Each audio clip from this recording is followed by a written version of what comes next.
Ghana ni nkrabata ne bi e fonton from Jumedi ekoso e Kantanka fidiem hanom. Jumedi so na sofopeni a oda Parliament Chapel ano. Apostle Francis Amoah tabe PM so dia to just Ghana boy ho abro ye pa isanse ne ye dia no ye ma ye ni nso ye nso mu ye enkraso ye na da che so abamfaso no e ka ho bi na ye nkoye nim no. Nyame aduma che de no de man nan. Nti obi ye striker, obi ye goalkeeper. But if you see yetwa how many millions aye dey call World Cup enkwada mbranto wa du baako nti sika yakukura ye dey pion machi dey akọ that is their giftings and na dey obi nkasai na se me gift here adwuma and you also doubt Nigeria ni hyenkoma na Ghana for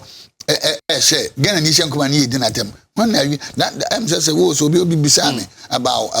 Afia now what you mean yeah now I was saying say dentina any say me defend Nigeria ni ba no abehwe stadium na Ghana for ball msem when dey nyame afre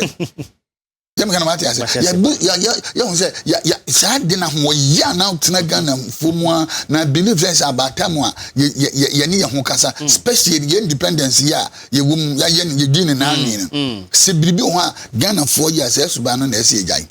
na we must appreciate ourselves Nigeria ni be stadium ma ofiri nyame Ghana ni share the same stadium ma ofiri nyame Bruni eye manka eye kama kodosafo eye enye papa I mean what tenama utubesi from Bruni dey utenama e dey utuko heaven what kind of attitude is that yes the American what I say so it's about time we stop saying we